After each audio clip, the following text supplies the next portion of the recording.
So this is kind of a long story, but it's worth it, isn't it? Because you're learning some stuff here, anyway. I mean, I certainly learned from this experience. Anyway, I looked at the 2 sheets of paper again. I looked at them a little more closely. And what I realized was that the guy whose trauma, and they had gotten the other person's trauma. There was just one of the couple, one of the dyad, couldn't get his dates. And I looked at the sheets of paper about him.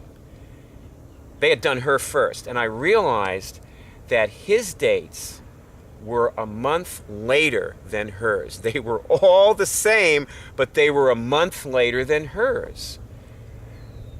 And then it hit me, boing. And you see, this is where you get these little hits. This is how you use lists, because you get a little hit, you know? So I get this little hit, and I went, oh, he's got a delayer. He has a mechanism that delays things for him. And I didn't know the guy very well, but I looked at him and I noticed he was slow. There was something slow about him, you know? Really nice guy, you know? And very well thought of in Santa Fe. But I said, man, this guy is slow, you know? And so I said, you know, look at this. You know, the dates are the same. They're just a month later. And see, the thing was, when I had that hit, that's when my finger spontaneously moved. I didn't even ask the question. I didn't say, does he have a delayer? Oh yeah, I'm getting a signal. The minute I had that thought, he's got a delayer, boom, my finger moved. See, that's the way I've got it set up. I always am asking questions of God. I'm always connected to God. I'm always in touch with God. I don't just stop and say, okay, now I think I'll connect with God and ask a question. I don't do that. Everything that I'm doing is like, hey, God, if you want to move my finger at any point to point something out to me, go ahead. I can stop at any moment. I don't have to go charging on in my life after what I'm chasing, because that's how you be, you know, the coyote, you know, splat into the wall, you know, the coyote in the cartoon, you know, that one. Chasing the roadrunner, splat, or off the edge of the cliff and your little feet are moving and you look down and you go, ah! You know? So I would try not to chase things, you know, if I can help it. I mean, I probably still do, or else the dog wouldn't have startled me, right? But anyway, so I was probably chasing something when I was talking to you.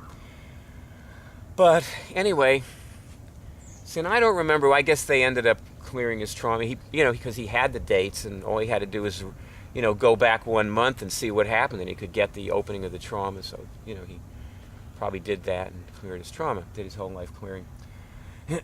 That afternoon, I didn't see any more problems with them, so I assume that all was well that ended well.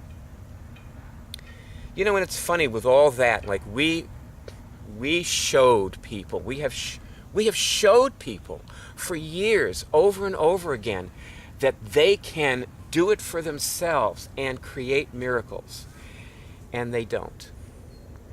And we have proved to thousands that we have the cure for these diseases, and they sit around wondering if they should tell anybody about it, you know. It's like, gee, I wonder, oh yeah, my friend so-and-so, man, he's in a really bad way. I wonder if I should tell him, you know. And you know what?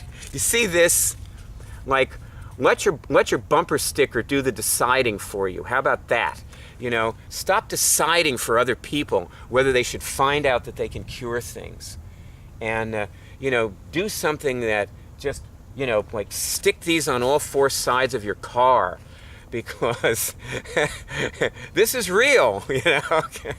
And if you haven't already discovered that you have access to the main database, and that everybody does, even the jerks, you know, who sit around trying to decide whether they should tell anybody, even the idiots They have access. We all do, you know. We're human beings. We all do. You know, we are all here to save the world. Every one of us. You know, it's just that I'm the jerk who really decided to do it, you know. I'm out there leading the charge, and I look behind me and I go, oh my God, there's nobody there, you know. Well, I mean, I got a few people there, so that's a metaphor, okay? Because when I look around, I see some wonderful people who've made it possible for me to be here right now with this camera. You know, Mahatma Gandhi once said that he had a lot of friends who were complaining bitterly about how much it cost to keep him in poverty.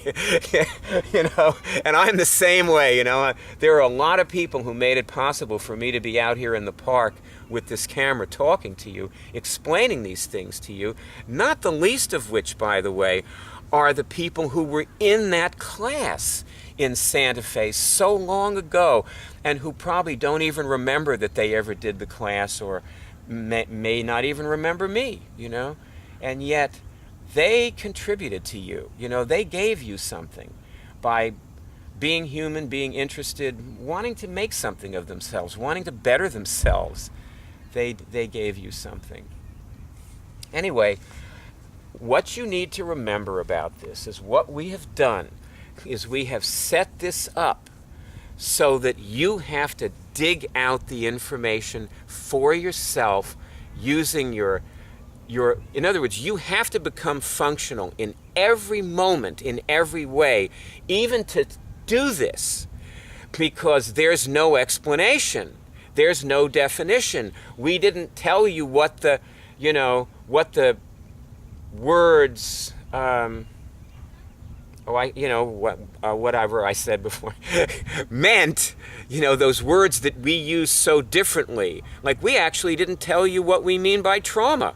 You have to do the lesson. You have to dig out our definition of trauma to find out what we mean by it. And some of those definitions you just dig out by asking a fast question and getting a finger flick, or not getting one and saying, oh, wait a minute, no, that's not it. No, I'm not getting anything. Okay, well, oh, could it be? And then there it comes, you see. So, because that is what it is to function. You know, you want to know something? We didn't have a web college when we did this, okay? We cured stuff, you know. We lived in a shoebox and we ate rats and we still cured things. We did, you know. I mean, we didn't, you know, forget about explanations. There were no lists. There was no lessons. There was no nothing, you know.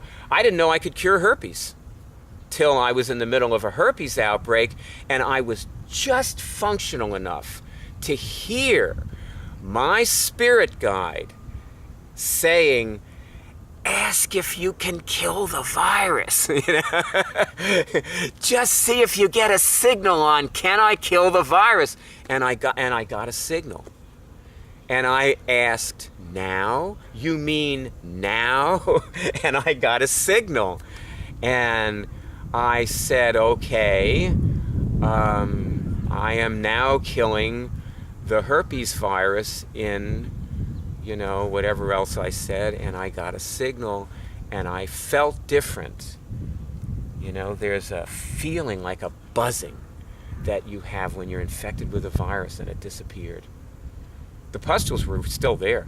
You know, they disappeared in the normal way. I didn't know you could. I've seen people actually. I once saw a woman like shrink rosacea pustules before my eyes, but I didn't know you could do that back then. And anyway, that was the last time I ever had a herpes outbreak. I was just barely functional enough to hear the guidance. Like, that's what it really is to be functional. It's you hear the guidance.